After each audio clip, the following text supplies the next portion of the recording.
एक बार पुनः आपका मेरे YouTube चैनल में हार्दिक स्वागत।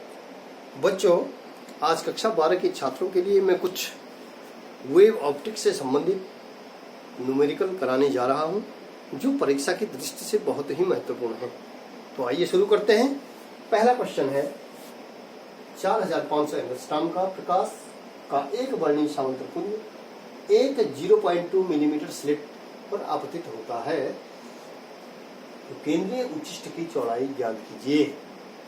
केंद्रीय उच्चिष्ट की चौड़ाई ज्ञात कीजिए। तो आंसर लिखेंगे, आंसर हम इसका करेंगे क्वेश्चन नंबर 1 का। सबसे पहले हमारे पास दिया क्या है, हमारे पास क्वेश्चन में दिया गया है एंगस्ट्रॉम, मींस हमारे पास तरंग दैर्घ्य दी गई है 4500 एंगस्ट्रॉम। क्योंकि आप जानते हैं एक एंगस्ट्रॉम बराबर होता है 10 की घात, एक एंगस्ट्रॉम बराबर होता है 10 की घात -10 मीटर। ठीक है, तो हमारा जो है एंगस्ट्रॉम क्या होगा, एक एंगस्ट्रॉम बराबर 10 की घात -10 मीटर। तो इसको हम लिख सकते हैं लैम्डा बराबर 4500 गुणा 10 की घात -10 मीटर। अर्थात यदि हम इसको लिखना चाहें तो हम इसको ऐसे भी लिख सकते हैं,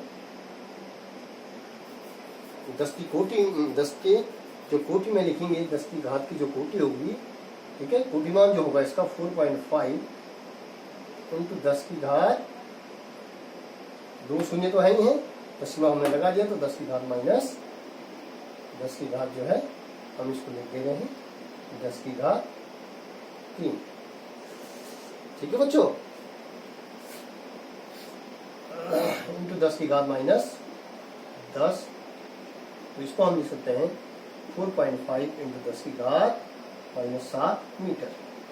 क्लियर है। अब है 4500 एंगस्ट्रॉम का जो प्रकाश है वो एक वर्णीय सामंतपुंज एक स्लिट से, जिसकी जो है चौड़ाई है ए दे रखा है, स्लिट की जो चौड़ाई ए है 0.2 मिलीमीटर।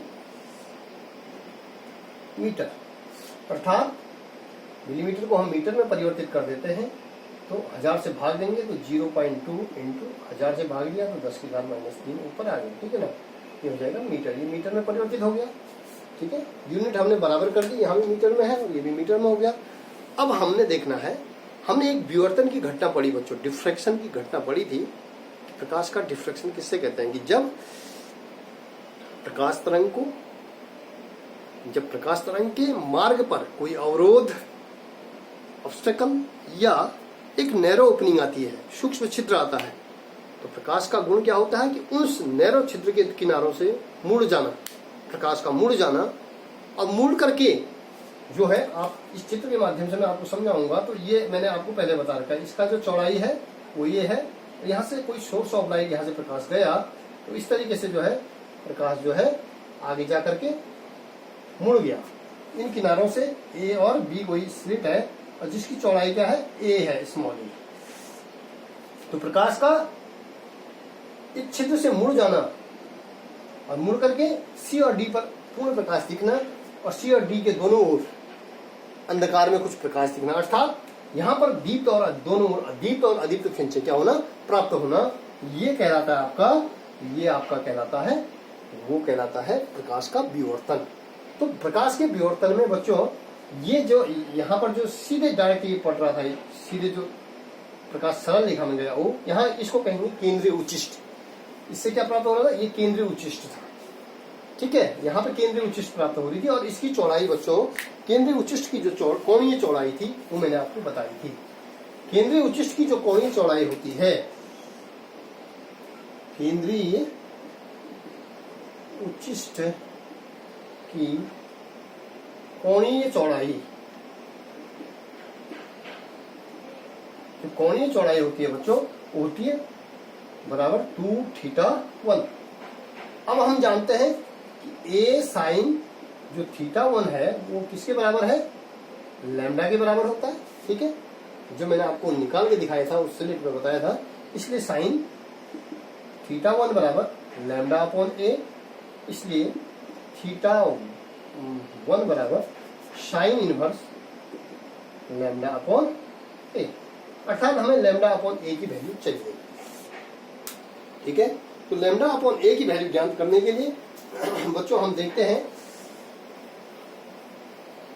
लैम्डा अपॉन ए निकालूंगा, तो जो लैम्डा अपॉन ए होगा वो लैम्डा अपॉन ए, लैम्डा की वैल्यू हमारे पास दे रखी है 4.5 इंटू 10 की घात माइनस 7 मीटर अपॉन ये हो जाएगा आपका ए की वैल्यू है 0.2 इंटू 10 की घात माइनस 3 मीटर। ठीक है बच्चों, तो हम देखेंगे, देखिए यदि हम दशमलव हटाते हैं, इसका दशमलव हटाते हैं, तो हम यदि इसको 10 से ऊपर गुणा कर दो और 10 से इसको भी नीचे गुणा कर दो तो कोई फर्क पड़ा नहीं पड़ा, तो हमारा ये हो जाएगा 4.5 इंटू 10 की घात 1 है, बेस समान होते हैं तो घातें जुड़ जाती हैं, तो 10 की घात 1 और 10 की घात माइनस 7 ये हो जाएगा 10 की घात माइनस 6 अपॉन 10 से गुणा करेंगे तो दशमलव हट जाएगा 2 इंटू 10 की घात ऋण 3। ठीक है बच्चों, अब देखेंगे इसको कैंसिल कर दीजिएगा, 2 दूना 4 दशमलव है, 2 दूना 4 1 2 पंजे 10, अर्थात हम इसको लिख सकते हैं बच्चों 2.25 इंटू 10 की घात माइनस 6 ऑलरेडी ऊपर है, ये ऊपर जाएगा 10 की घात ये क्या हो जाएगा +3, जब बेस समान होते हैं तो घातें जुड़ जाती हैं, 2.25 इंटू ये ऋण है ये धन है, तो 10 की घात माइनस 3 जो है हमारा क्या निकल गया, रेडियन निकल गया बच्चों, तो ये क्या है रेडियन है। ठीक है बच्चों, ये क्या हो गया रेडियन, ये था, ये वैल्यू थी θ1 बराबर हमारे पास था, θ1 बराबर जो है जो साइन थीटा था, जो साइन θ1 था, ठीक है, ये जो साइन θ1 था वो किसके बराबर है, θ1 के बराबर है। ठीक है, क्योंकि साइन θ1 क्या है, सूक्ष्म कोण है, सूक्ष्म कोण, साइन θ1 बराबर θ1 के। ठीक है, तो जो हमारा जो साइन θ1 था, θ1 की वैल्यू क्या आ गई, θ1 की वैल्यू हमारी क्या थी, लैम्डा अपॉन ए, θ1 की वैल्यू क्या है लैम्डा अपॉन ए, और लैम्डा अपॉन ए की वैल्यू आ गई 2.25 इंटू 10 की घात माइनस 3 रेडियन। ठीक है, अब बच्चों हम जो है हम यहाँ पे निकालेंगे, यहाँ पे यदि हम निकालते हैं तो ये जो आंसर हो जाएगा, अब हमने पहले ही बता रखा आपको कि जो केंद्रीय उच्चिष्ट है उसकी चौड़ाई, केंद्रीय उच्चिष्ट की जो चौड़ाई है, केंद्रीय उच्चिष्ट की चौड़ाई 2θ1 है, तो अर्थात 2 इंटू θ1 की वैल्यू क्या है लैम्डा अपॉन ए, और लैम्डा अपॉन ए बना 2 इंटू लैम्डा अपॉन ए की वैल्यू है 2.25 इंटू 10 की घात माइनस 3, तो ये हो जाएगा 2 पंजे 10 का शून्य से 2 दूना 4 1 5 2 दूना 4 4.50 इंटू 10 की घात माइनस 3। ठीक है, तो ये जो है ये क्या होगी, केंद्रीय जो है ये केंद्रीय जो है उच्चिष्ट की चौड़ाई हमारी क्या होगी बच्चों, निकल गई। ठीक है, तो इसके अलावा बच्चों हम जो है ये किस में निकले, केंद्रीय उच्चिष्ट की जो कोणीय चौड़ाई हो जाएगी वो हमारी निकल गई 2θ1 और 2θ1 की वैल्यू हमने जो है बच्चों ये निकाल दी। ठीक है, केंद्रीय उच्चिष्ट की चौड़ाई ज्ञात करनी है। ठीक है, अब बच्चों अब हमारे पास जो दूसरा क्वेश्चन है वो दूसरा क्वेश्चन मैं आपको बताऊंगा। दूसरा क्वेश्चन हमारे पास है क्वेश्चन नंबर 2, S1 S2 दो पतले छिद्र हैं बच्चों, S1 और S2 और S2 दो पतले छिद्र हैं, जिनके बीच का जो मध्य बिंदु है बच्चों ये C है। ठीक है, इन छिद्रों पर 6000 एंगस्ट्रॉम का एक गुणीय प्रकाश आता है बच्चों, यहां से जो है ये S1 छिद्र है, ये S2 है, तो यहाँ पर जो प्रकाश आ रहा है वो प्रकाश आ रहा है 6000, एक बड़ी प्रकाश इन छिद्रों से आपतित किया जाता है, तो पर्दे पर द्वितीय काली फ्रिंज बनती है। तो जो पर्दा हमें प्राप्त है यहाँ पे, माना XY हमारे पास कोई पर्दा है और इस पर्दे पर ये C है, चूंकि ये मध्य बिंदु है तो ये इसको हम सीधे ले लेते हैं, ये C है, ये हमारा जो है CO ले लीजिएगा आप यहाँ पे, केंद्रीय उच्चिष्ट जहां पे प्राप्त होगी। ठीक है, जहां पर हमें क्या प्राप्त हो रहा है, द्वितीय जो क्या प्राप्त हो रहा है, द्वितीय काली फ्रिंज प्राप्त हो रही है। यदि ओ और पी, यदि जो है हमारा ओपी, यदि ओपी क्या हो, ओपी दिया गया है, ओ और पी की वैल्यू माना सपोज ये yn है, बिंदु पी पर द्वितीय काली फ्रिंज प्राप्त करनी है हमें, पी पर काली फ्रिंज प्राप्त करनी है। यदि ये हमारे पास ओपी की वैल्यू दे रखी है बच्चों, हमारे पास क्वेश्चन में दिया क्या है, इसका जो आंसर हो जाएगा, ओपी की वैल्यू हमारे पास दे रखी है 0.0036 डी, ठीक है। और हमारे पास क्वेश्चन में दिया गया S1 S2 के बीच इन छिद्रों में लैम्डा हमारे पास दिया गया, लैम्डा है हमारा 6000 एंगस्ट्रॉम, जिसको हम देख सकते हैं 6 × 10⁻3, ठीक है, इंटू 10⁻, एंगस्ट्रॉम को लिखते हैं -10, तो ये हो जाएगा 6 × 10⁻⁷ क्या मीटर। क्लियर है, ये हमारा क्या निकल गया, लैम्डा निकल गया, ठीक।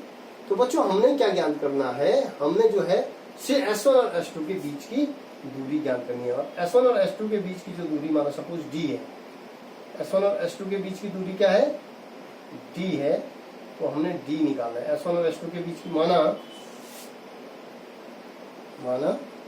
S1 व S2 के बीच की दूरी D तथा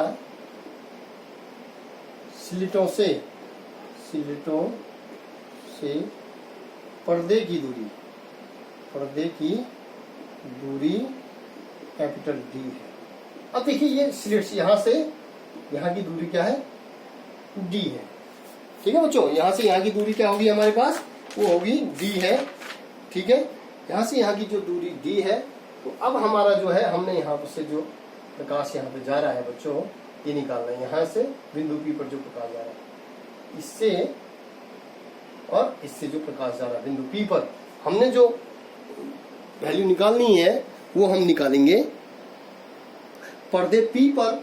अब आप देखेंगे जो मैंने फिगर बनाया, तो यहाँ से जो है, यहाँ पर जो है ये थीटा, तो ये कौन सा एंगल बना रहा, थीटा। तो पर्दे P पर एनवी फ्रिंज, पर्दे पर एनवी फ्रिंज जो निकालनी है, एनवी फ्रिंज की विशेषता, जो विशेषता होगी एनवी फ्रिंज के लिए, वो एनवी फ्रिंज के लिए हमारे पास जो होता है बच्चों, बिंदु P पर, मतलब जहां पर हमने जो है P पर जो है एनवी जो फ्रिंज निकालनी है, तो एनवी फ्रिंज के लिए जो कंडीशन है वो होती है बच्चों yn बराबर n-1/2 d लैम्डा बटे d।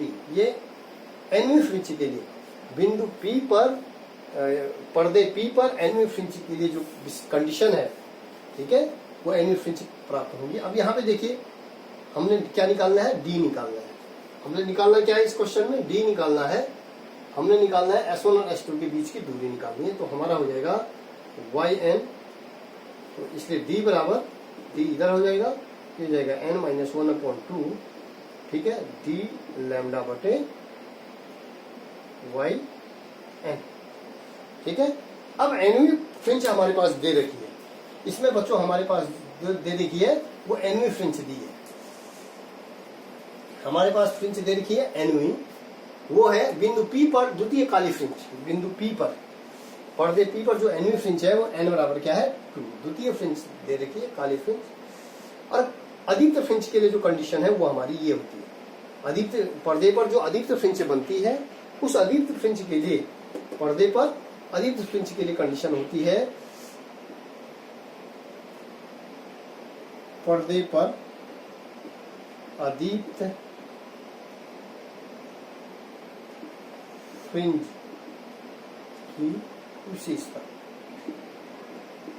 ये होती है, ठीक है, n-1/2 d lambda upon d।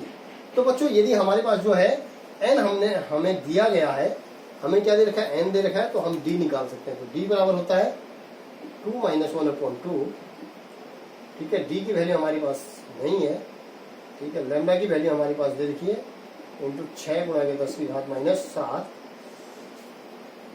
ठीक है, अपॉन वाई एन की वैल्यू हमारे पास दे रखी 0.00336, ठीक है बच्चों। तो ये हमारे पास जो है ये कंडीशन डी है। अब हम क्या करेंगे यहाँ पे से, हमने किया d इज इक्वल टू 2 दूना 4, 4 में से 1 गया 3, 3/2 इंटू ये d है, तो d से d क्या हो गया, कैंसिल, ठीक है।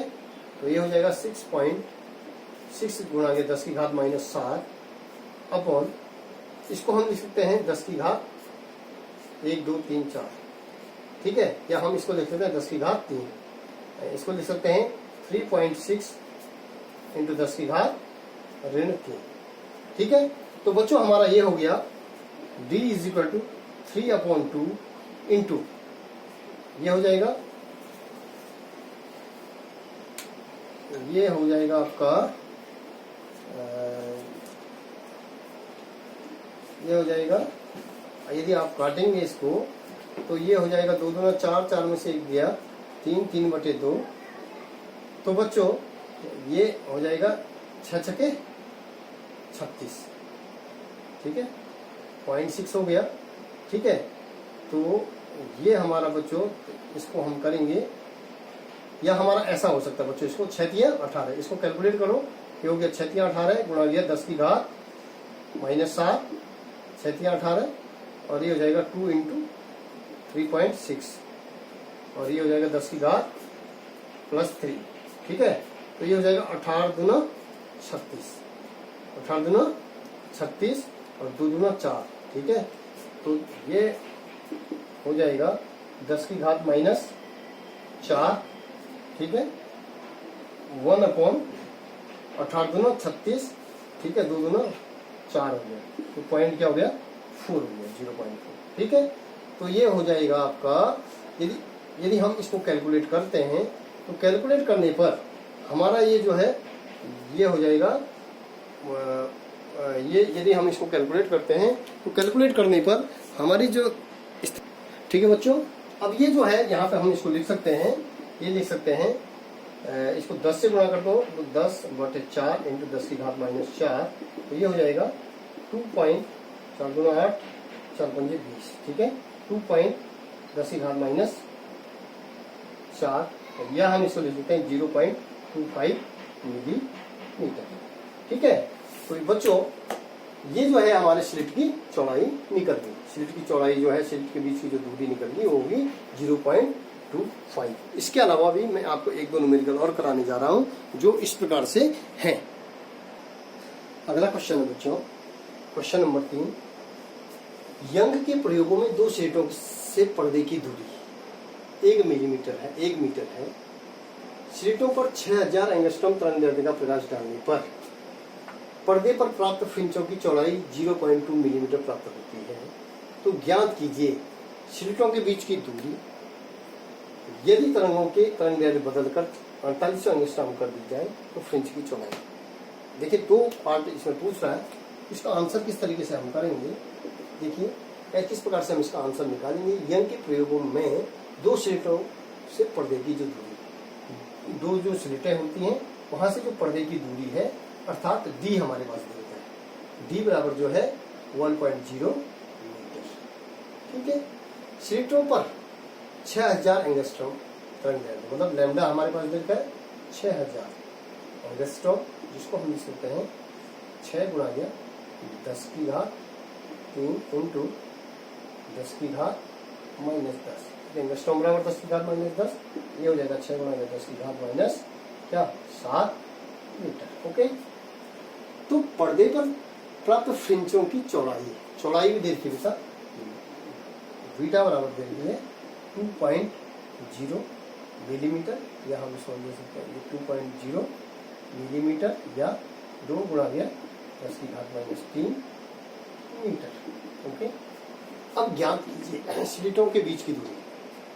स्लिटों के बीच की जो दूरी है वो दूरी होती है, सूत्र होता है दो क्रमागत फ्रिंचों के बीच की, दो क्रमागत दीप्त और अदीप्त फ्रिंचों के बीच की जो दूरी कहलाएगी वो फ्रिंचों की चौड़ाई कहलाती है। अब फ्रिंचों की जो चौड़ाई होती है बच्चों, बीटा बराबर डी लैम्डा बटे डी, ये होता है। तो ये हो जाएगा हमारे पास डी, हमें क्या चाहिए, डी चाहिए हमें, जो है फ्रिंचों के बीच की दूरी, फ्रिंचों के बीच की दूरी क्या है, डी है।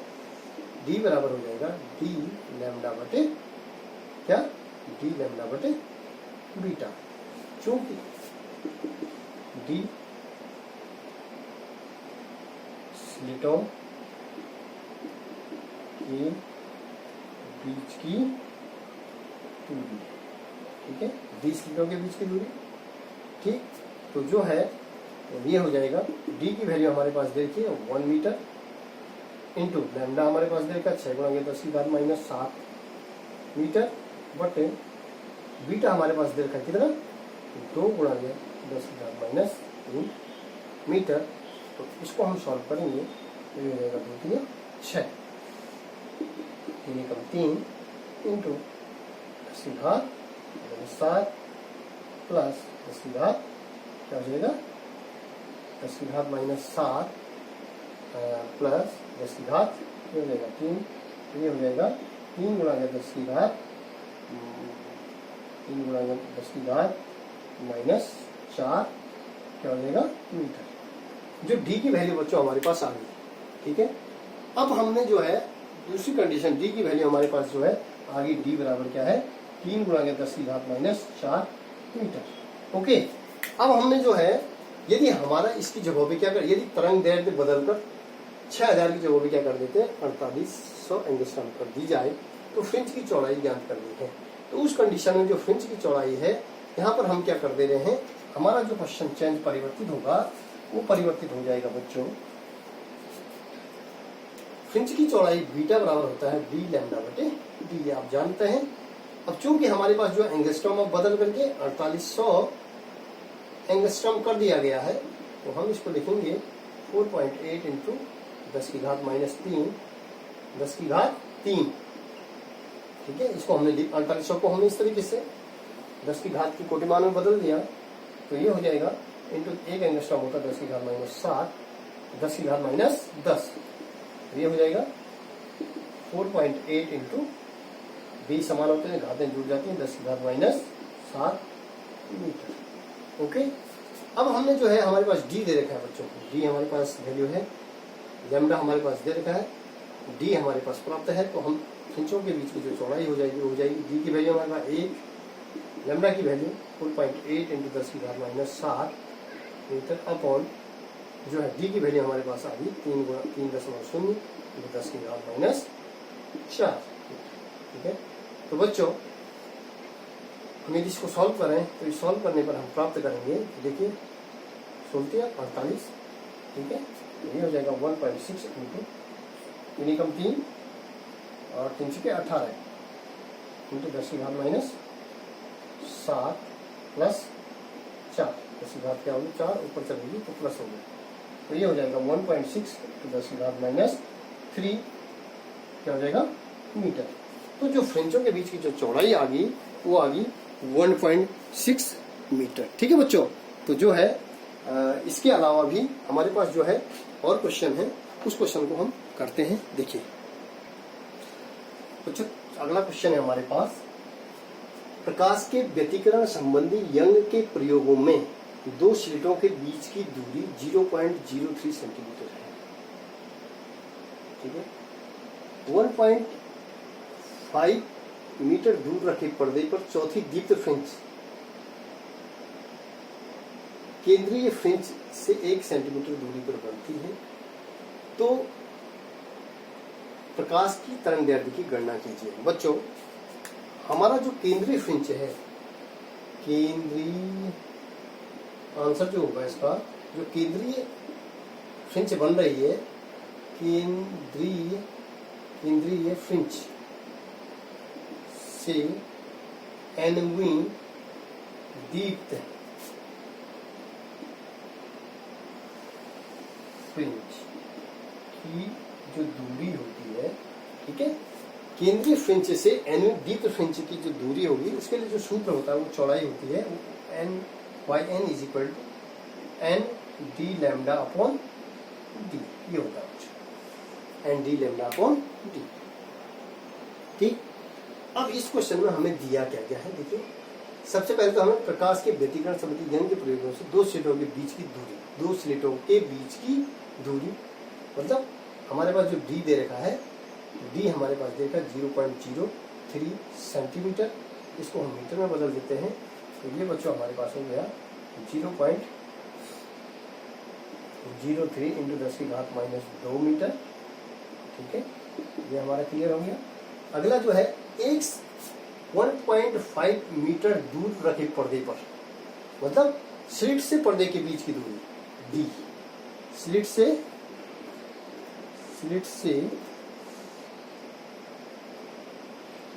पर्दे के बीच की दूरी, वो है हमारे पास डी, डी बराबर दे रखा है 1.5 मीटर, ये भी मीटर में हो गया। अब चौथी दीप्त फ्रिंज, केंद्रीय फ्रिंज से चौथी, एन बराबर हमारे पास दे रखा 4। ठीक है, दीप्त फ्रिंज 1.5 मीटर दूर रखे पर्दे पर चौथी दीप्त फ्रिंज के, चौथी दीप्त फ्रिंज केंद्रीय फ्रिंज से 1 सेंटीमीटर की दूरी है, मतलब वाई एन की वैल्यू है हमारे पास 1 सेंटीमीटर, मतलब मीटर में बदल दीजिएगा 1 सेंटीमीटर, या हम इसको बदल रहे हैं 10 की घात -2 मीटर। क्लियर है। तो हमें प्रकाश की तरंग दैर्ध्य निकालनी, हमने बच्चों लैम्डा निकालना है। लैम्डा हमारे पास निकलेगा, वो लैम्डा निकालने के लिए हमारे पास जो है केंद्रीय फ्रिंज से एनवें फ्रिंज की जो दूरी वाई एन है, वो वाई एन हम निकाल रहे हैं। वाई एन हमारा हो जाएगा, वाई एन जो है केंद्रीय फ्रिंज से एनवें दीप्त फ्रिंज की चौड़ाई, केंद्रीय फ्रिंज से एनवें दीप्त फ्रिंज की चौड़ाई वाई एन बराबर एन डी लैम्डा बटे डी, इसलिए हमें डी निकालना है, तो हमारा डी बराबर हो जाएगा एन डी लैम्डा बटे वाई एन, ये हमारा जो है डी निकल गया। ठीक है, अब हम वैल्यू रखेंगे इसको, यहाँ पे हम वैल्यू रख देंगे, तो ये हो जाएगा बच्चों डी